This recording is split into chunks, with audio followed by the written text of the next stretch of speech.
నమస్తే VS99 news కి స్వాగతం.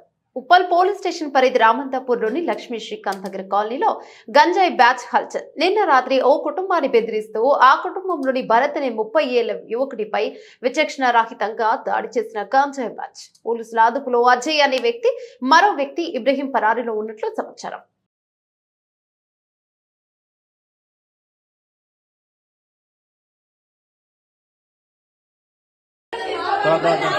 अंकल आटे हॉस्पिटल अंता